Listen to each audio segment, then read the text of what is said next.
యుక్తచేష్టస్య కర్మసు అని ఆ వాక్యాన్ని మనం చేసుకుంటూ నేనెవరో తెలుసుకోవాలి అన్న అవసరానికి వచ్చాం. ఇక్కడ మనం గుర్తించవలసిన విశేషం ఏమిటంటే, నేను చేయుట, నేను అంశం ఒకటి, చేయుట అంశము ఇంకొకటి. ఈ చేయుట అనేది ఇక్కడ మనకు కర్మ. ఈ సిద్ధాంతం బాగా సాంఖ్యయోగంలో చెప్పుకుంటున్నాం, ఆ కార్యక్రమంలో చెప్పుకుంటున్నాం. ముందు నేనెవరో తెలుసుకోకుండా ఏమని చేస్తాడు, ఏం చేస్తాడు అర్థమవుతుందా? చేసేవాడిని సిద్ధం చేయకుండా ఇట్లా ఉంటుంది. కరెంటు లేదు, బాగా దీపాలు గీపాలు అన్నీ పెట్టాడు. ఫ్యాన్లు, ఎలక్ట్రికల్ అప్లయన్సెస్ చాలా ఉన్నాయి. ఇంట్లో మాత్రం ఎప్పుడు కరెంట్ ఉండదు. ఏం వాడతాడు, ఏం చేస్తాడు? అట్లాగే నేను అన్నవాడు ఎట్లా ఉండాలి? ఉండేవాడుగా ఉండాలి. ఎట్లా ఉండాలి? ఉండేవాడుగా ఉండాలి. ఊడిపోయేవాడుగా ఉండకూడదు అనేది విశేషం. అందుకని ఇంతగా చెప్పుకుంటున్నాం. ఊడిపోయేవాడంటే ఊడి ఎక్కడికి పోతాడు? ఊడిపోవడం అంటే ఏమిటి అంటే, ఉండటం అన్నా ఊడటం అన్నా ఏమన్నా సరే తనకు గుర్తింపు అన్న పదాన్ని బాగా ప్రాముఖ్యత చేసుకొని బాగా అర్థం చేసుకొని ప్రవర్తించాలి. గుర్తింపు అంటే ఇచ్చా గిచ్చా అని చెప్తాడు వాడికి. అవునా? ఇచ్చా గిచ్చా అంటే రేపు ఇచ్చినప్పటికీ కూడా ఇవ్వలేదంటే గుర్తుపెట్టుకోవడం కోసం అని గిచ్చ అంటాడు. అట్లాగే ఏదన్నా గుర్తింపు అంటే తనను సిద్ధంగా చేసుకొని చేయాలి. చేతిలో కలం లేదు, చెయ్యి శ్రద్ధ సరిగ్గా లేదు, రాస్తా అంటే ఏం రాస్తాడు? ఇంకా అందువల్ల గుర్తింపు అంటే తనను ఎట్లా గుర్తించుకుంటున్నాడు అనేది విశేషంగా. చేయగలను అని గుర్తించుకుంటున్నాడా, చేయలేనని గుర్తించుకుంటున్నాడా? చేయగలను అంటే ఎంత సామర్థ్యం? 0 to 100% ఎఫిషియన్సీ అన్నారు. సామర్థ్యము 0తో చేతకాకపోయినా అన్ని బింకాలు మాట్లాడతాడు, చేస్తా అని అంటాడు, కానీ ఏమి చేయలేడు అని మన లోకంలో ఎట్లా అంటాము అంటే తనకి గుర్తింపు చాలా నీచంగా ఉందన్నమాట. ఇంకొకటి చేస్తా, నా వల్ల కాదు నేనేం చేయలేను అంటాడు అని ఊరికి వెనక్కి పోతుంటాడు. గట్టిగా కూర్చోబెట్టి చేస్తే చాలా చక్కగా చేస్తాడు. ఇటువంటి వాడు కూడా లోకంలో ఉన్నాడు. అర్థమైంది? కనుక ముందు తనెవరో గుర్తించుకోవాలి. ముందు తనెవరో గుర్తించుకోవడం అంటే మరి లోకంలో మనకు అంశములే ఉన్నాయి. పేరు ఒకటి ఉంది, అంతే కదా?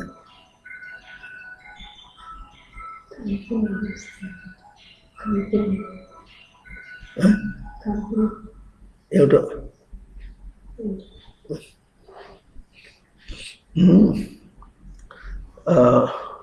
ముందు పేరు ఒకటి ఉంది. మరి ఈ పేరుతో నేను ఉండేనా ఊడేనా అన్నాడు. ఏమో సరే, కానీ ఆ పేరంతా ఎక్కడుంది?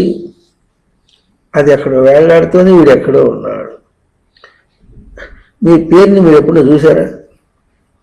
వాడి కూడా మూతి ఉంటుందా? వాడికి కూడా శ్వాస ఉంటుందా? ఏమి లేకుండా తనకి అతకబెట్టుకొని నేనంటే నేను ఒక పేరు అనే మాట, ఇది చాలా విడ్డూరంగా ఉంది. లోకంలో ఎట్లా ఉంటుంది? పేరు లేకుండా ఎట్లా ఉంటాడండి మనిషి అంటాడు. పేరు లేకుండా ఎట్లా ఉంటాడంటే నిద్రపోయేటప్పుడు ఏం పేరుంది? నాకు తెలియక అడుగుతా, రహస్యంగా చెప్పుకుందాం. చెప్పుకుందా అంటే నేను సుబ్బయ్య సుబ్బయ్య అనుకుంటూ జపం చేస్తున్నాడు ఎప్పుడైనా మనిషి. పేరుని గుర్తింపులో పెట్టుకోలేడు. అర్థమవుతుందా? తనని బయట ఇంకొకళ్ళ కోసం వ్యవహారం కోసం చెప్పుకోవడం కోసమే పేరు, అంతేగాని తనను గుర్తించుకోవడానికి పేరు కాదు. తనను ఇతరులు ఒక గుర్తుగా పెట్టుకోవడానికి, అంతే, గుర్తింపు కాదు, గుర్తుగా పెట్టుకోవడానికి అది. కనుక పేరు ఊడేదే కానీ ఉండేదేం కాదు. ఇంకొకళ్ళు అనుకోవటానికే కానీ తను అనుకోవటానికి కాదు. దేహం విడిచిపెట్టుకున్నాడు అనుకోండి, చచ్చిపోతే అప్పుడు ఎవరో. అది తర్వాత ఇంకో విషయం ఏంటంటే ఈ పేరుకి అనేక వాపక్షాలు ఉంటాయి. ఆయన పేరేమో సుబ్బయ్య, ఒకడేమంటాడు మా అబ్బాయి అంటాడు, ఇంతకీ సుబ్బయ్య అబ్బాయ. ఇంకోడే ఉంటాడు మా అన్నయ్య అంటాడు, ఇంకో అమ్మాయి మా అన్నయ్య అంటుంది, ఇంకో అమ్మాయి ఏమో మా తమ్ముడు అంటుంది, ఇంకో ఆవిడేమో కొత్తగా లేచుకొచ్చి మా ఆయన అంటుంది. అవును, మరి ఇప్పుడు ఇంతకీ ఆయన ఎవరు? ఆయన్ని ఎట్లా గుర్తించాలి? అర్థమవుతుందా? ఇప్పుడు సుబ్బయ్య నిజమా, ఈ వాయు వరుసల నిజమా గుర్తించడానికి? సరే, ఏమైనా ఎవరో గుర్తించడానికి సరిపోయింది, కానీ తను గుర్తించడానికి తానెవరు? పేరు ఉంటే పిలవటానికి బాగుంది. ఎవరినో సుబ్బయ్య సుబ్బయ్య సుబ్బయ్య అని పిలిస్తే అంటారే బాగుంది. ఇప్పుడు తను తాను పిలవాలంటే ఎట్లా పిలుచుకోవాలి అంటే మనం ఏమంటారు తెలిసిన మీకు? జోక్ వింటారా? నన్ను నేను పిలుచుకోవడం ఏమిటి అంటాడు. ఎవరినైనా పిలవటమే కానీ నన్ను నేను పిలుచుకోవటం ఏమిటి అని అంటాడు. మరి పిలుచుకోవటం అంటే ఎట్లా ఉంటుంది తెలిసిన? ఇది పాస్ ఆఫ్ లో స్కూల్లో లిస్టు వేస్తారు. ఆ లిస్టులో పోయి తన పేరు వెతుక్కుంటాడా లేదా, తన పేరుని పిలుచుకుంటాడా లేదా? పిలుచుకుంటాడు. ఎక్కడ ఆఫీస్లో కాలేజీలో మాస్టర్ అటెండెన్స్ చేసుకుంటే పేరు పిలుస్తుంటే అప్పుడు ఏం చేస్తాడు? ఆయన పేరు పెట్టి పిలుస్తుంటే ఈయన అంటాడు. అంటే తనని పిలుచుకున్నట్టుగా, ఆయన పిలుచుకున్నట్టుగా తను కూడా తను పిలుచుకున్నాడు. ఇట్లా పిలుచుకుంటే సరే ఏదో చేశారు, బాగుంది. అది ఎంత సత్యము? ఆ సమయాన్ని మాత్రమే. పిలిస్తే పలకటానికే సత్యం, కానీ తనను ఆ విధంగా ధారణ చేసి పెట్టుకోవటం లేదు. ధారణకి రూపధారణ అంటే ఏమిటి? గుర్తుపెట్టుకోవటం. అంటే తను గుర్తుపెట్టుకోవటం ఎట్లాగంటే ఆ పేరుతో ధారణ పెట్టుకోవటం లేదు, ఉండాల్సిన అవసరం లేదు, ఉండలేడు కూడా. నేను సుబ్బయ్య సుబ్బయ్య సుబ్బయ్య అనుకుంటుంటే ఎట్లా తన ఉనికిని ఎట్లా గుర్తించుకుంటాడు అంటే అర్థం చేసుకోండి. సుబ్బయ్య అనేది ఒక పేరు అయితే ఆ పేరుకి ఏదైనా ఒక ఆకారం ఏదైనా ఉంటే, ఎటువంటి ఆకారము? భౌతికమైన ఆకారము, లేకపోతే అభౌతికమైనటువంటి ఆకారము, ఏదో తనకు అతకబెట్టుకోవడానికి, తనకు కంపాటబుల్ అన్నాడు. తనకు కంపాటబుల్గా పెట్టుకోవడానికి తానేమో ఒక అభౌతిక స్వరూపం. అవునా? మరి పేరు భౌతికం, తానేమో అవ్యవహారం, వ్యవహారంతో సంబంధం లేకుండా కూడా ఉండేటటువంటి స్వరూపం. వ్యవహారంలో ఉన్నప్పుడు కూడా వ్యవహారం లేకుండా ఉన్నటువంటి వాడే. ఇది మనకు అర్థం కాకపోయినా కూడా వ్యవహారం వరకే పేరు. తాను వ్యవహారం లేనప్పుడు కూడా ఉన్నాడు, అన్ని వ్యవహారాల్లోనూ ఉన్నాడు, మారిపోయి అన్ని వ్యవహారంలో తాను ఉన్నాడు. కనుక అటువంటి తన స్వరూపము ఒక వ్యవహారం కోసం పెట్టుకొచ్చినట్టు అతకబెట్టినటువంటి పేరులో ఉంటానంటే ఎట్లా అవుతుంది? కనుక అది నేను కాదు, అది ఊడేదే కానీ ఉండేది కాదు. మధ్యలో మాటికి తెగుతుంది. ఎప్పుడు అతకబెట్టినప్పుడే ఉంటుంది, కానీ అతకబెట్టకపోతే ఊడిపోతూ ఉంటుంది. అది మాటికి అతకబెట్టుకుంటూ కూర్చోవాలి. ఇంకా కొన్ని రూపం అందాం అనుకోండి. తనను రూపంతో గుర్తించాలంటే ఎట్లా గుర్తిస్తాడు? తన రూపం తను కనిపించట్లేదే అంటే రూపం అంటే ఒక భౌతిక రూపం అనుకో. భౌతిక రూపం తను కనిపించట్లేదే. దీనిలో చాలా తమాషా నిజము ఎప్పుడూ కూడా ఎట్లా ఉంటుందంటే ఎన్నో అంశములు తీసుకువచ్చేసి నిజమే నిజమైంది ఒకటే ఉంటుంది, నిజం కానివి మీద అన్నీ నిజం కానివి. అదేవిధంగా అట్లే ఇంకో విషయం కూడా, పేరుని తనగా చెప్పుకోవాలి అంటే ఈ పేరు కలవాళ్ళు చాలా మంది ఉన్నారు, సుబ్బయ్య పేరు వాళ్ళు చాలా మంది ఉన్నారు. మరి దాన్ని పెట్టుకుని నేను పోల్చుకోవాలి అంటే, పేరుతో పోల్చుకోవాలంటే టర్మ్సే సరిగ్గా లేవే. టర్మ్స్ అంటే ఏమిటి? అది ఏం ఆకారం, పేరుకి ఏం ఆకారం? సు బ యా అని 3 అక్షరములు. సుబ్బయ్యను 3 అక్షరములకు అతీతమైనటువంటి, పేరుకు అతీతమైనటువంటి తనకు అవి ఎట్లా పొసగుతాయి, ఎట్లా అతుకుతాయి? అసలు తన గుర్తింపుకి ఎట్లా మనకు వస్తాయి? ఎవరైనా గుర్తించుకుని వాళ్ళ గుర్తింపు వాళ్ళు పెట్టుకుంటారు, కానీ తన గుర్తింపు వానికి రాదు. ఇది విశేషం. తాను గుర్తించుకోవాలంటే తన గుర్తింపుకి ఒకటే ఉంటుంది.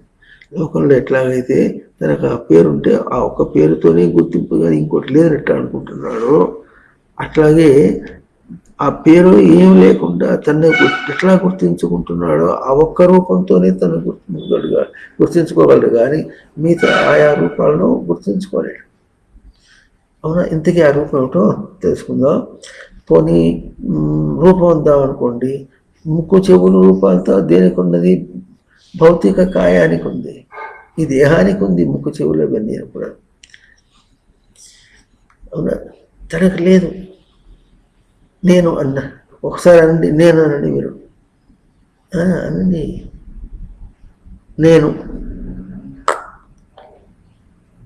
నేను ఒకసారి అనండి, మళ్ళీ ఒకసారి నేను అంటే ఇప్పుడు ఎవరిని చూస్తున్నా? ఎవరిని గుర్తులో పెట్టుకుని, ఎవరిని గుర్తించి నేను అంటున్నావు? అర్థమవుతుందా? సుబ్బయ్య అంటే ఒక పేరుతో ఎవరినన్నా అనుకుని ఆ నామరూపాలతో అనుకుని గుర్తించాం. సుబ్బయ్య అంటే పేరుతో అన్నాం, ఆ పేరుతో తనను గుర్తించడం కాదు, పేరుతో గుర్తిస్తున్నాం బాగా. కానీ తనను గుర్తించడం దగ్గరికి వచ్చేటప్పటికి పేరుతో కాదు, రూపంతో కూడా కాదు. ఎందుకంటే మీకు తెలిసిన ఈ ముక్కు చెవులు ఇవన్నీ ఉన్నవన్నీ కూడా నీవు అని ఎవరన్నా గుర్తించడానికి వాళ్ళ కోసం ఇది అంతే. అర్థమవుతుందా? మన ఇంట్లో ఏం చేస్తామంటే, మన కోసం అని వంటిల్లు ఉంటుంది, మన కోసం బెడ్రూమ్ ఉంటుంది, మన కోసం అంతా బాత్రూమ్ ఉంటుంది, అందరి కోసం ఏముంటుందంటే బెడ్ హాల్ ఉంటుంది. అర్థమవుతుందా లేదా? అందరి కోసం బెడ్ హాల్ ఉంటుంది. అట్లాగే ఇక్కడ ఎవరికి ఉంది?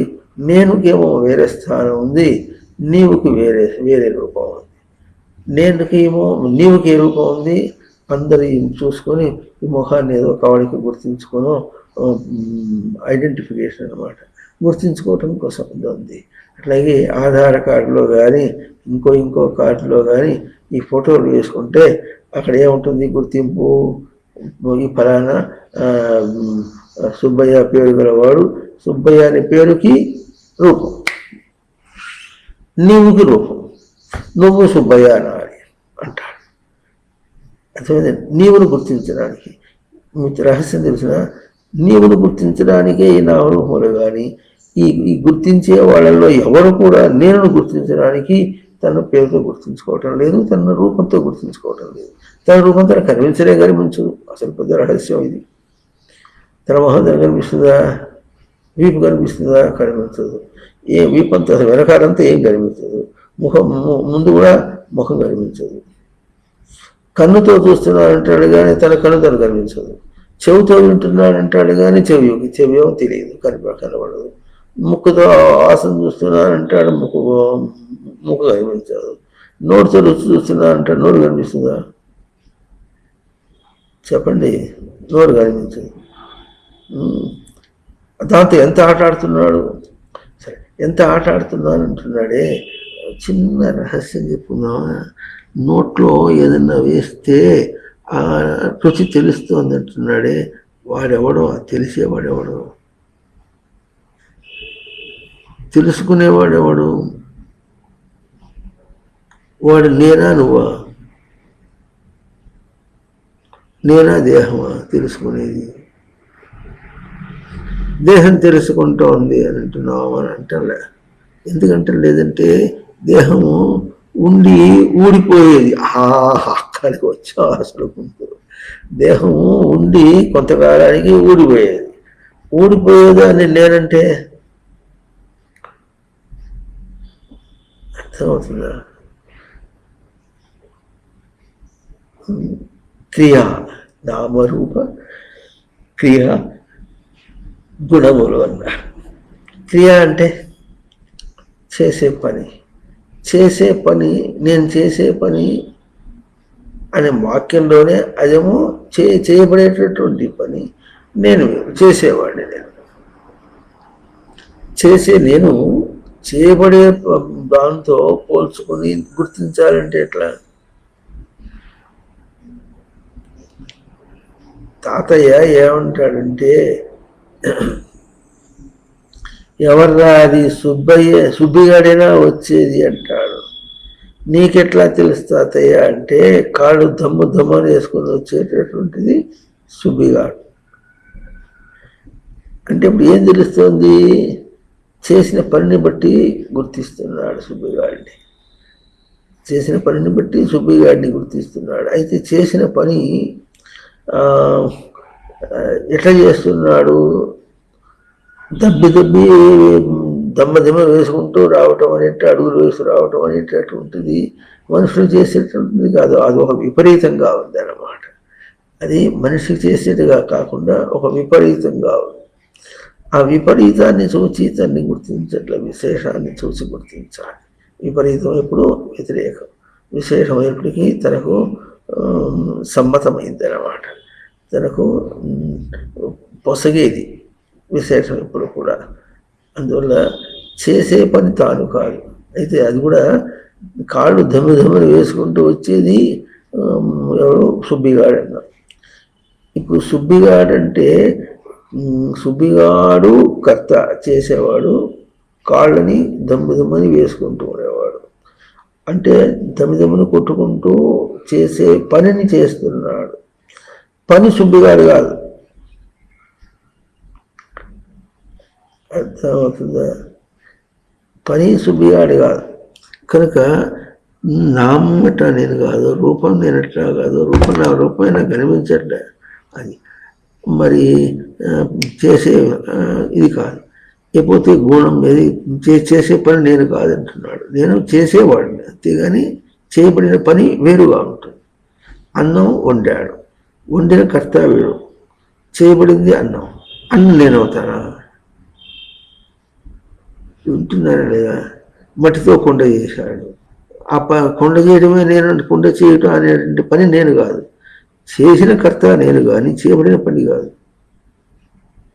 కుండ పగిలిపోతుంది, నేను పగిలిపోను. నేను పగిలినట్టు కుండ పగలదు. నేను ఎట్లా పగులుతాను?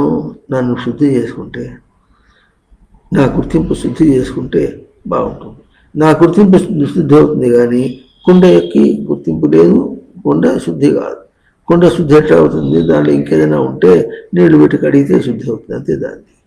దాని శుద్ధి వాడుక, దాని స్వరూపం వాడుక, అంతేగాని దానికి దాని తనగా గుర్తించుకునే స్వరూపము బయట పనికి లేదు, బయట ఏ పదార్థానికి కూడా లేదు. గుణం అన్నాం అనుకోండి, అంటే దూకు గుణం ఉంది కనుకనే సూర్యుగాడు దమ్మని కాళ్ళు వేసి కొట్టుకుంటూ వస్తుంటాడంటారు. ఇది తనది కాదు. ఎందుకంటే వాటి రేపు అర్థమైంది అనుకోండి, వాడు నిదానంగా చక్కగా బుద్ధిగా ఇట్లా అట నడవాలో అట్లా నడుచుకుంటూ వస్తాడు. కనుకంటే దేవుడికి ఈ గుణం ఊడిపోయేదా ఉండేదా? మనిషి అట్టగా ఉంటాడా? మీకు తెలిసిన మనుషులు వాళ్ళు రచన చేతనే చాలా బుద్ధిమంతులు. వాళ్ళు ఎంత పూర్ణస్వరూపం అంటే చెప్పక్కర్లే, అంతటి పూర్ణస్వరూపం. పూర్ణం అంటే నేను. ఏ పూర్ణం? శనగపప్పుతో చేసిన పూర్ణాలా? శనగపప్పుతో చేసిన పూర్ణాలు కాదు. పూర్ణం అంటే పూర్తిగా పూర్తిగా ఏమీ తక్కువ లేవట లేకుండా ఉండేటటువంటి స్వరూపం ఏదో అది నేను. అవును, అసలు విషయం ఏమిటంటే ఈ నేనుని ఎక్కడ గుర్తిస్తున్నా అక్కడ మనం తెలుస్తుంది. అంటే అర్థమైనప్పుడు ఈ ప్రవృత్తి ఏమి కాదు, ఈ ప్రవృత్తి కూడా పోయేది. నామలు, ప్రక్రియ, గుణములు ప్రవృత్తులు అన్నీ కూడా పోయేవే. ఇప్పుడు అయితే తనను గుర్తించడం అనేటటువంటి గుర్తింపు ఎక్కడ జరుగుతోంది? పేరులో జరుగుతోందా, రూపంలో జరుగుతోందా, లేకపోతే చేసే పనిలో జరుగుతుందా, తను పోషిస్తున్నటువంటి దానిలో ప్రవృత్తిలో గుణంలో కనిపిస్తుందా అంటే ఎక్కడ కనిపిస్తుంది? ముందు ఎక్కడ ప్రశ్నకి లోపలనా బయటనా? బయట అంటే ఇదంతా అక్కడెక్కడ కనిపిస్తుంది? నేను అక్కడ తెలియబడలే. లోపల అంటే మాంసంలో అనే, రక్తంలో అనే, పోనీ రక్త మాంసములతో కూడుకున్నటువంటి దేహంలో అనే, అంటే దేహంలో రక్త మాంసములకు ఆ సప్తధాతువులకు అది చేసేటటువంటి ఇట్లా ఫంక్షనల్ బాడీ అంటారు చూసారా, అట్లాగూ పని ఏదో జరిపించుకుంటూ ఒక ప్రవర్తనకి తగ్గట్టుగా దేహం నడుచుకుంటూ వస్తుంది చూసారా. అక్కడ ఎక్కడ చోటేది? నేను చోటేది?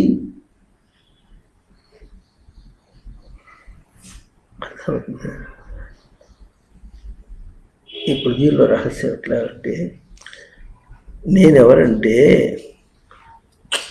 నా పేరును గుర్తించేవాడు నేను, కానీ పేరు నేను కాదు. గొప్పగా అడిగితే అయ్యా మీరెవరండి అంటే ఎంత చేతకాని లౌకికమైన నేను సుబ్బయ్య అని అంటాడు. అంటే సుబ్బయ్య అంటే ఎవరు? గుర్తింపబడేది. నేనెవరు? గుర్తించేవాడు. రూపం ఏమిటి అంటే అక్కడ చక్కగా అర్థం చేసుకోవాలి. రూపయతీతి రూప, రూపొందించుకునేటటువంటిది రూపం అన్నారు. తనకి ఏ రూపం అంటే ప్రతిదానికి, అంటే ప్రతి ప్రక్రియకి, ప్రతి ప్రయోగానికి, తన వ్యావహారికమైన జీవితానికి కానీ, పారమార్థిక జీవితానికి కానీ దేనికైనా కావాల్సినట్లాగూ తన గుర్తింపు అన్న పదాన్ని ఇంకొంచెం వివరంగా చెప్పుకుంటే తెలివిలో తనని గుర్తించడం అన్నమాట. అంటే మర్చిపోయిన తర్వాత జ్ఞాపకం పెట్టుకొని కాదు, ఎప్పుడైనా పేరును మర్చిపోతాడే కానీ తను తన స్వరూపాన్ని గుర్తించడు. తన స్వరూపం అంటే ఎట్లా ఉంటుంది? తనకు ఆకలి వేస్తోందని తెలుస్తుందా? తెలుస్తుంది. ఆకలి ఎవరు చెప్తున్నారు? దేహం చెప్తుందా? తెలియటం.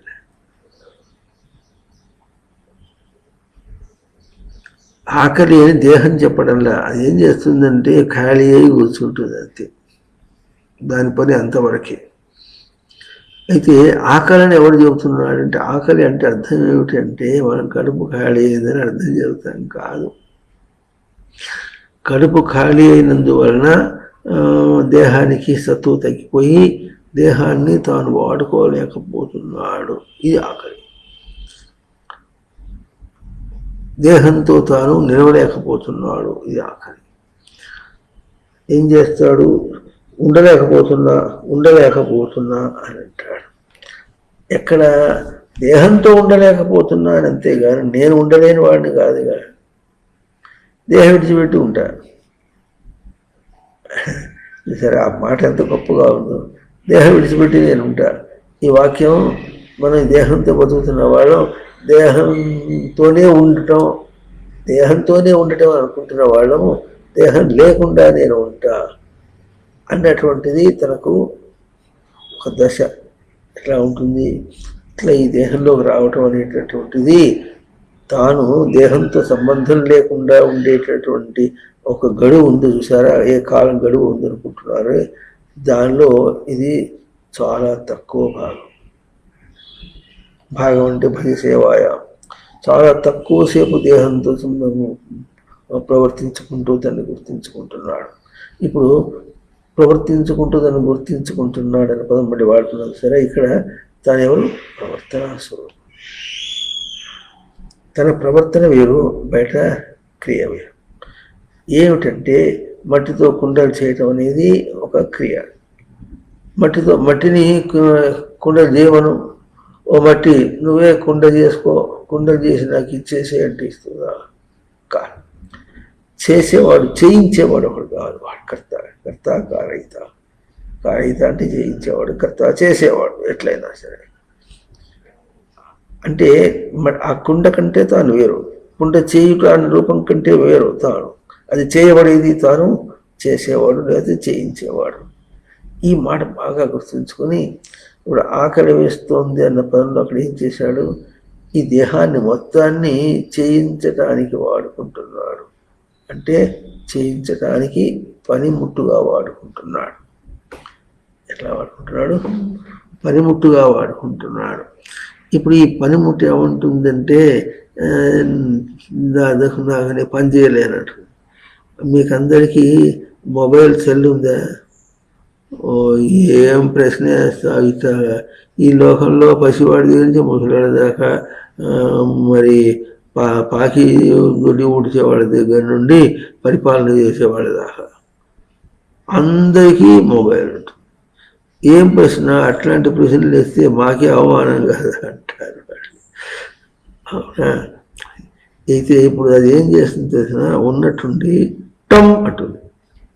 అంటే ఒక ఇండికేషన్ ఇస్తుంది. ఏం ఇండికేషన్ ఇస్తుంది అంటే పవర్ ఇస్ లెస్ దాన్ 20% అని చూపిస్తుంది. అంటే అదేమిటి? ఛార్జింగ్లో పెట్టు, లేకపోతే నేను చచ్చిపోతాడు, నేను నీకు పని చేసి పెట్టాను, పని చేయలేను, నాకు అన్నం పెట్టి నువ్వు ఆడుకో అంటుందా లేదా? అది ఎట్లా మ్యూజిక్ మీద మొహమ్మద్ కొట్టినట్టుగా ఇండికేషన్ అంటారు సరే. ఎట్లా మొదటి టొంగన మ్యూజిక్తో బయటకు ఎట్లా వస్తుందో అట్లా కడుపు ఆకలి కూడా మనకు తెలుస్తోంది. తెలుసుకునేవాడు తాను కడుపు ఆకలి తను కాదు. ఎందుకు తెలుస్తాను? తను తెలియజేస్తుంది అంటే వాడుకోవాలనుకున్నావు కనుక పెట్టు. నేను అనుకోలేదు, ఇక నువ్వు నాకు అక్కర్లేదు పో అంటే అది ఏదైనా బతమాలుతుంది. 2 మాటలు 3 మాటలు, నాకు ఇంత పిండాకుడు పడి నేను కూడా ఉండాలనుకుంటున్నా, నేను ఎత్తిన పిండి కొట్టాలనుకుంటున్నా అన్నట్టు. ఏమిటిది? ఉండాలనుకుంటున్నా, నేను ఎత్తిన పిండి కొట్టాలనుకుంటున్నా, నాకు కూడా ఇంత పడే, నన్ను మేత పడే అంటుంది. వినిపించుకోకుండా పోతే, వినిపించుకోకుండా తను ఏం చేస్తాడు? దాన్ని వదిలిపెట్టేసి వెళ్ళిపోతాడు. వదిలిపెట్టి ఏం చేస్తుంది? వదిలిపెట్టారంట. అర్థమవుతుంది? ఏడుస్తుందా? దాని ఏడో పడవలేవు. ఇది చచ్చిపోతే దేహం ఏమైతే శవం అవుతుంది. ఈ శవం మీద పడి రేపు శవాలు కావాల్సినటువంటి వాళ్ళందరూ ఏడుస్తారు. శవం ఏడదు.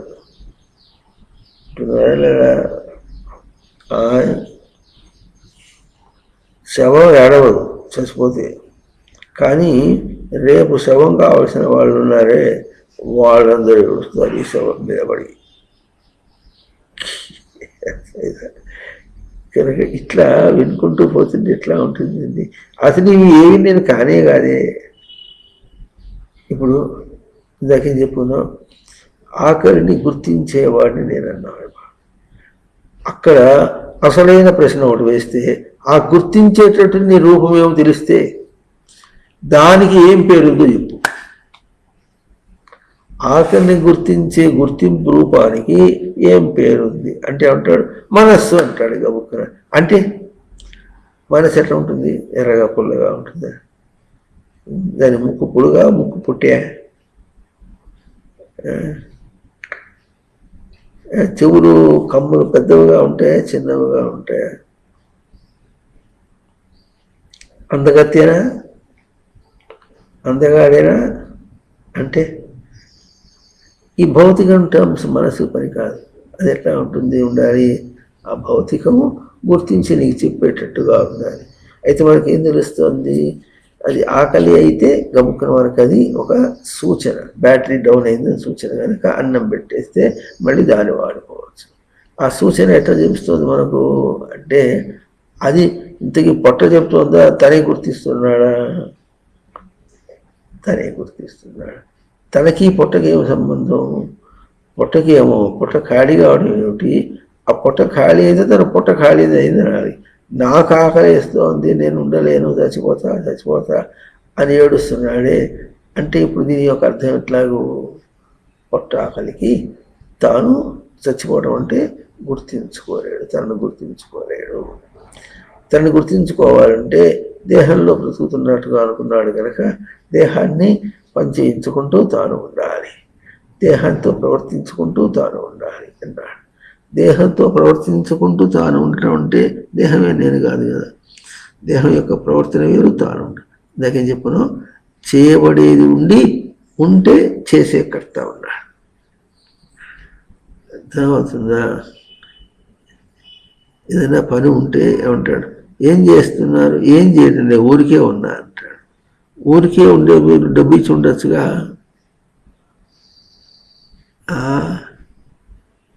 డబ్బు ఇచ్చి ఉండటం ఇక ఊరికే అంటే డబ్బు ఇచ్చిన అర్థంగా. ఊరికే అంటే అదేమిటి, ఏం పని చేయకుండా ఉన్నాం అంటే అర్థమేటప్పటికి అసలు ముందు తను ఉండటానికి ఏం పని అక్కర్లేదు. ఈ టర్మ్స్ మీద బాగా దరువు వేస్తున్నాం. బుజ్జీలు బాగా నేర్చుకోవాలి. ఎట్లా నేర్చుకోవాలంటే ఉండే అంశములు, మన విచారణ అంశములు నేను, పని. ఈ నేనుకి బయట పనితో ఏం సంబంధం లేదు. లేకుండా దానికి ఏం పని అంటే తను గుర్తించుకోవడమే పని, తను గుర్తించుకోవడమే కర్మ అన్న మాటలు చెప్పుకుంటున్నాం మనం. అక్కడ తను ఎట్లా గుర్తించుకుంటున్నాడు? అన్నిటినీ చేయబడేవైతే తాను చేసేవాడు ఒక్కడే. ఎట్లా చేస్తున్నాడు? దాన్ని చేస్తూ చేయటంలా, తనను గుర్తించుకుంటూ చేస్తున్నాడు. ఇది కూడా ఈ మాటలను ఇట్లాగే అర్థం చేసుకుని దీన్ని మనం లౌకికంగా ప్రయోగంలో అర్థం చేసుకుందాం. మరి చెప్పుకుంటున్నాం, తనను గుర్తించుకుంటూ ఉన్నాడే కానీ దాన్ని ఏమి చేయటం లేదన్నాడు. అంటే ఎట్లా ఉంటుందంటే, మొబైల్ని ఛార్జింగ్ చేసి పెడితే అదేం చేస్తుంది, తన ఛార్జింగ్ని వాడుకుంటుంటే వాడుకొని అక్కడ ఏముంటుంది, మొబైల్ ఛార్జింగ్లో ఉంది కనుక అది పనిచేస్తుంది, మాట్లాడుతుంది. మొబైల్ ఛార్జింగ్ వదిలేస్తే మాట్లాడదు అని మనకు ఎట్లా తెలుస్తుందో అంటే ఇప్పటికి మొబైల్లో ఛార్జింగ్ ఉన్నది అని మనకు తెలుస్తుంది. గబుక్కున మళ్ళీ ఛార్జింగ్ అయిపోతుందేమో, అది మనం వాడుకోలేమేమో అని మనం ఏం చేస్తాం, ఛార్జింగ్లో పెడతాం. అట్లాగే తనకి ఏం గుర్తింపు వస్తుందంటే ఛార్జింగ్ స్వరూపం. అర్థమవుతుంది? ఈ దేహంలో తాను బ్యాటరీ ఛార్జింగ్ లాగా, అంటే విద్యుదయస్కాంత స్వరూపం. దేహానికి విద్యుదయస్కాంత స్వరూపం భౌతికంగా. కానీ ఆ విద్యుదయస్కాంతంలో స్వరూపంతో ఏం చేస్తుంది, దేహాన్ని పోషించుకుంటుంది కానీ నేను అనే గుర్తింపును పోషించదు. ఎందుకు పోషించదంటే నేను అనే గుర్తింపుని గుర్తించేవాడే గుర్తిస్తున్నాడు. ఆ గుర్తించేవాడు దీనికంటే వేరు. అవునా? దేహానికి అసలు ఈ విద్యుదయస్కాంతము ఉండటము అనే మాట అది ఎక్కడి నుంచి వచ్చింది తెలిసిన, కాపీ కొట్టింది అన్నారు. ఎక్కడి నుంచి కాపీ కొట్టిందనంటే, దేహంతో సంబంధం లేకుండా ఉన్న నాకు అభౌతికమైనటువంటి విద్యుదయస్కాంత పరిధి ఉన్నది కనుక దానితో పోల్చుకుని నేను దీన్ని ఉన్నది అంటున్నాను. కనుక ఇప్పుడు ఇవన్నీ కూడా అంటే పేరుతో పోల్చుకుని అవునన్నా కాదన్నా కర్త, కారయిత, ప్రేరకశ్చ, అనుమోదక, కర్తం అకర్తం అన్యథా కర్తం, చేయటానికి చేయకుండా ఉండటానికి వేరే విధంగా చేయటానికి స్వతంత్ర కర్త అన్నాడు. కర్త అయిన వాడు స్వతంత్రుడు. దేహంతో ఉన్నది అన్నా, నేను దేహంతో ఉన్నానన్నప్పటికీ ఎట్లా ఉన్నాను, స్నేహంతో దాన్ని గుర్తించుకుంటూ అక్కడ నేను ఎట్లా ఉంటానో దేహం ఎట్లా ఉంటుందో పోల్చుకుంటూ నేను దేహం కాదు అని గుర్తించుకుంటూ అకర్తం, అన్యథా అకర్తం, అన్యథ అంటే దేహం కంటే వేరుగా తను గుర్తించుకుంటూ తన గుర్తింపులో తనకు దేహం ఉందని తెలుస్తోంది. అంటున్నారా? అట్లా తన గుర్తింపులో దేహం ఉన్నట్లు, దేహాన్ని వాడుకోగలను, వాడుకుంటున్నాను, వాడుకుందని ఆ పని చేయిస్తున్నాను, ఇవన్నీ ఎక్కడ తెలుస్తుంది? తన గుర్తింపులో. అంటే ఇప్పుడు అంటే వీటికన్నింటికి అవతల ఉన్నది తన గుర్తింపు. అది నేను అర్థమవుతుందా? ఇంగ్లీష్లో 2 సార్లు చెప్తారు, you are the knower of all the known. తెలియబడే వాటి అన్నిటినీ కూడా తెలివివాడు, తెలుసుకునేవాడు తాను. ఆ తెలియబడేది ఎట్లా ఉంటుంది? ఇందాక ఏం చెప్పుకున్నాం, ఆకలి వేస్తుంది అనేది ఆ రూపం ఎక్కడ ఎట్లా ఉంది? పొట్ట ఖాళీ అయిన రూపంలో లేదు, భౌతికంగా చెప్పేటట్లు లేదు. ఇంకోటి, పొట్ట ఆకలి అయిందని అని చెప్పారు, మూత ఏమంతే చూసి చెప్పాడా? చెప్పలే. అంటే ఎడ తెలుస్తుంది? తాను ఒక రిమోట్ స్థానంలో ఉన్నాడు, ఉండి దేహంలో ఎక్కడ ఏం జరిగినా కూడా దాన్ని ఎట్లా? బై ఫీలింగ్ అన్నారు. ఫీలింగ్ అంటే I'm the ఫీలర్ and all that is field, the one which is felt. Field అంటారు మామూలుగా అర్థం చెప్పుకోవడానికి, విచ్ ఈస్ ఫెల్ట్. అర్థమైందా? కనుక ఎట్లా ఫీలింగ్ చేసేవాడు తన రూపం ఎట్లా ఉంటుంది? ఇప్పుడు చెప్పుకుంటున్నాం, ఆకలి అంటే కడుపు ఖాళీ కావటం అనేటువంటిది భౌతికంగా రూపం చెప్పుకుంటే, అది ఖాళీ అయింది, దానివల్ల తనకు నిస్సత్తు వస్తుంది అనే మాట తనకి ఎక్కడ తెలుస్తుంది?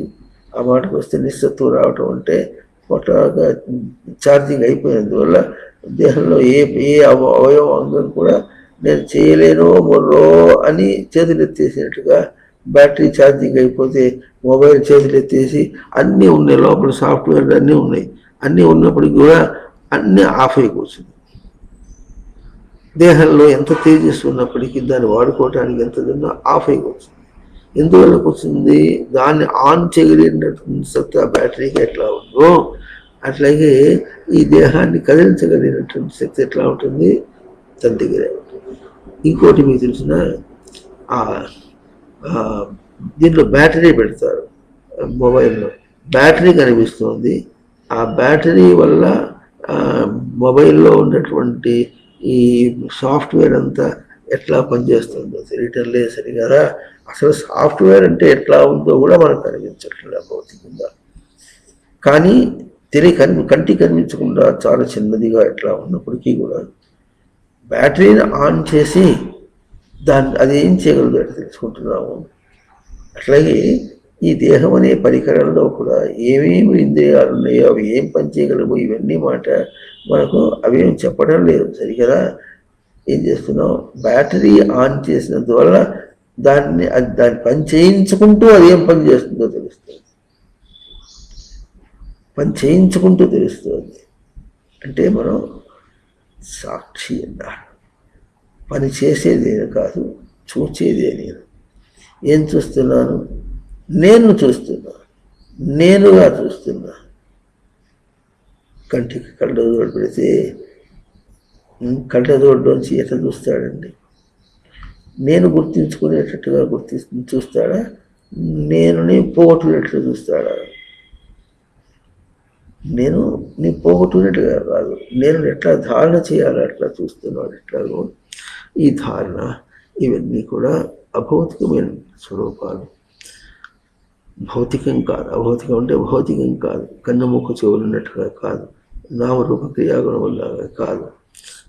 ఇంకా ఒకటి పనిముట్టైనందువల్ల దానికి ఏదో లోపల ఏదో ఉంది, సాఫ్ట్వేర్ ఉంది, హార్డ్వేర్ ఉంది, ఎటువంటి మాటలతో ఏమీ లేదు. ఎట్లా ఉంది అక్కడ? నేను పలికించుకోవటంలో నేనే పలికించుకుంటుంది. ఆ పలికించుకోవటంలో అది నేనే పలికించుకుంటుందంటే ఆ నేనెవరు? లోపల పలికించుకునే నేనెవరు? నేనే అంటాడు. ఏ నేను? మళ్ళీ ఆ నేనే నేనంటే ఆ నేను వేరు, ఈ నేను వేరు అన్నాడు. ఇది కూడా మళ్ళీ తప్పే. ఆ నేనే నేను అన్నప్పుడు ఇప్పుడు ఆ నేను కంటే వేరుగా ఈ నేనెవరు?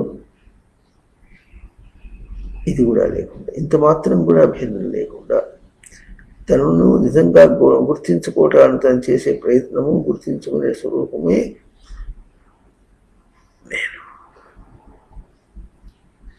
అర్థమైందా? నేను అనేటటువంటిది బయట దేంతో పోల్చుకోవాలి. అందుకని you are the knower of all the known. తెలియబడే అన్నిటికీ కూడా తెలుసుకునేవాడు నీవు. If the known are multitude, the knower is single. తెలియబడేవి చాలా ఉన్నాయి, అనేక ఉన్నాయి, కానీ తెలిసేది నేను ఒక్కడిని. ఇన్ని రూపాలు ఉంటాం అనేది అబద్ధం అన్నారు. అబద్ధాలు ఎట్లా అంటే, పని చేస్తున్నాను అనుకోండి, తెలుసుకుంటూ చేసేటప్పుడు అక్కడ ఏం ప్రవర్తిస్తోంది? పని ప్రవర్తిస్తోందా, తను తెలియట ప్రవర్తిస్తోందా? ఆలోచించాలి, ఊరికిన మాట్లాడకూడదు. తను తెలియట, తను తాను తెలియట, ఆ తెలిసే రూపాన్ని బయట రూపంతో కాకుండా తన రూపంలో ఎంత బాగా నిలుపుకుంటే అప్పుడు బయట తిరగటం, తెలియటం అనేది తను తెలుసుకున్న రూపమే దానికి ఛార్జింగ్గా వెళ్తుంది. అవునా? బ్యాటరీ ఛార్జింగ్ చేయమంటుంది మొబైల్లో. బ్యాటరీ ఛార్జింగ్ చేయటం అంటే, అయితే అది ఎవరు చెప్తున్నారు? బ్యాటరీ చెప్తుందా, మొబైల్ చెప్తుందా? ఏ మొబైలు బ్యాటరీ ఛార్జింగ్తో పనిచేస్తుందో ఆ బ్యాటరీని చెప్తోంది, ఆ మొబైలే చెప్తోంది బ్యాటరీని అన్న దానికి అడ్డం పెట్టుకోండి. అంటే ఇట్లా పోల్చుకొని చూసుకుంటున్నప్పుడు మనకి ఏం తెలుస్తుందంటే, బయట అన్న స్వరూపము, తన గుర్తింపు ఎక్కడ ఏమి లేదు. తన గుర్తింపు ఎక్కడ ఉంటుంది? తన ఏందే ఉంటుంది. అన్నిటిని తెలుసుకునే తనకు విజ్ఞాతారం అనేకేన విజానీయాత్. అన్నిటినీ తెలుసుకునేటువంటి తనను దేంతో తెలుసుకోవాలి? అన్నిటిని ఏమని తెలుసుకుంటున్నాడు? అవన్నీ తను వాడుకుంటున్నటువంటి స్వరూపంలే కానీ అవి తన స్వరూపం కాదని తెలుసుకుంటున్నాడు. వాడుకుంటున్నటువంటి రూపాలు ఎందుకు వాడుకుంటున్నాడు అంటే, దాన్ని కదిలిస్తే ఉంటున్నారా లేదా?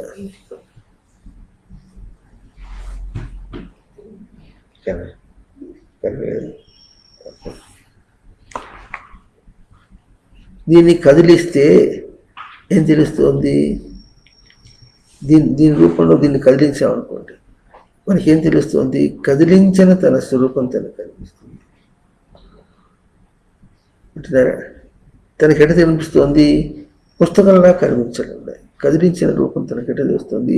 తెలివిగా కనిపిస్తుంది, అభౌతికంగా తెలుస్తుంది. అభౌతికంగా తెలుస్తున్న దాన్ని అభౌతికంగానే ప్రవర్తింపచేస్తూ ఉంటే అప్పుడు దీన్ని పట్టుకోవటమనో లేకపోతే ఆడించడం, కదిలించడమో తెలుస్తుంది. తాను కదలకుండా నిశ్చలంగా చైతన్య స్వరూపమై ఉండి ఈ కదలికలన్నింటినీ కదిలిస్తుంది.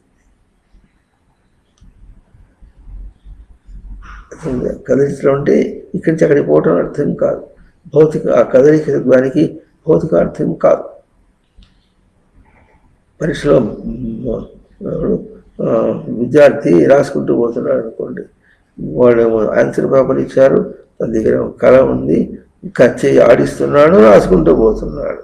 అక్కడ కదలిక రూపం కనిపిస్తుంది, కానీ తన వెనకే ఉంది తిరిగి అనే రూపం ఉంది. అది కనుక బాగా పుష్టిగా ఉందనుకోండి, ఆ పుష్టిగా ఉంటే దానిలో నుంచి మనం కాపీ కొడితే ఎట్లా రాస్తామో దానికంటే గొప్పగా కాపీ కొడితే అక్కడ ఉంది రాస్తాడు. కానీ ఇది ఎట్లా ఉంటుంది? కేవలం తను చైతన్య స్వరూపంలో ఉండి ఈ కళాన్ని కదిలిస్తున్నాడు. రాసి తన చైతన్యము ఏ అభౌతిక రూపంలో ఉన్నదో దాన్ని భౌతిక రూపంలో పేపర్ మీద రాసి చూపిస్తున్నాడు.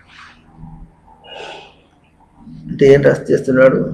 అభౌతికమును భౌతికంగా దేహాన్ని కదిలిస్తున్నాడు.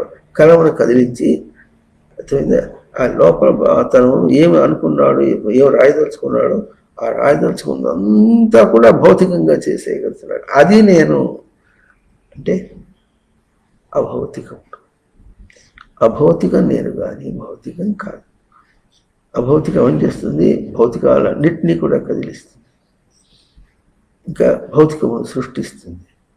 సృష్టించడం అంటే ఇప్పుడు ఎట్లా ఉంది? కాగితం ఉంది, వాడు కలం ఉంది, దాని మీద అక్షరాలు ఎవరు రాశారు? ఎవరు సృష్టించారు? తానే. ఆ అక్షరాల అర్థం ఏమి? ఒక భావాన్ని రాశారు, ఓ ప్రశ్నకు సమాధానం రాశారు. ఆ సమాధానం ఎట్టుండాలి? అది చదువుతుంటే వాడికి మళ్ళీ భౌతికం అక్కడే ఉంటుంది. తనవాడు తను తెలిసేటట్టుగా ఆ పేపర్ దిద్దేవాడికి ఏం తెలుస్తుంది, రాసేది అక్కడే ఉంటుంది. కానీ వీడు ఎంతవరకు రాశాడు, ఎంతవరకు తెలిసిందో అవన్నీ కూడా గుర్తించి నిలిపేటట్లుగా ఉంటుంది. కనుక ఈ విధంగా ఈ నేను అన్న అంశము చాలా కాలం నుంచి ఇప్పుడే చెప్పుకుంటున్నాం. నేనెవరు అనే విషయంలో, ఆ నేనెవరు అనే విషయంలో నేనుని ఎవరు అని చెప్పడానికి బయట ఏ పదార్థం నామంతో, పేరు కానీ, రూపంతో కానీ, క్రియలతో కానీ, ఇంకా విశేషణాలతో కానీ, ఇంకా గుణములతో కానీ, ఇంకా ఏ పదార్థం యొక్క గొప్పతనంతో కానీ దేంతో పోల్చుకొని చెప్పలేదు. ఎందుకంటే దానికి ఆ గొప్పతనాన్ని ఎట్లా చెప్తున్నావు, అది చెప్పేది నేను చెప్పేదే నేను రూపం, నేను చెప్పేది రూపం, చెప్పబడింది కూడా కాదు.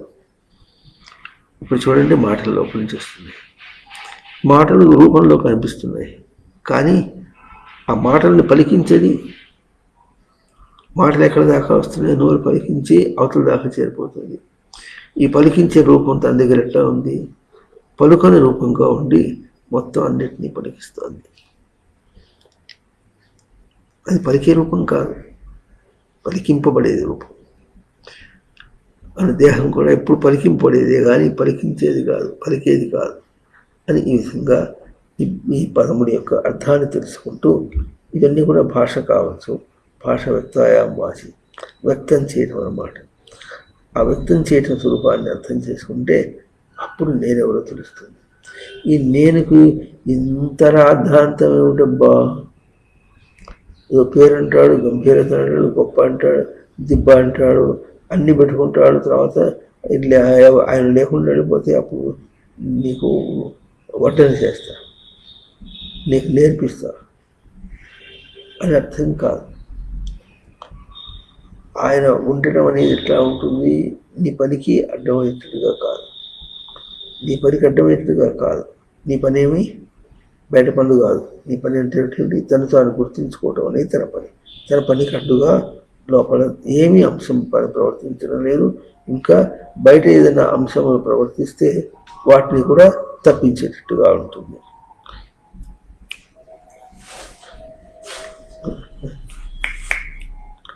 కనుక ఆ విధంగా అర్థం చేసుకుందాం. ఇంకా విశేషాలని మళ్ళీ వాడిని చెప్పుకుందాం. ఓం తత్సత్.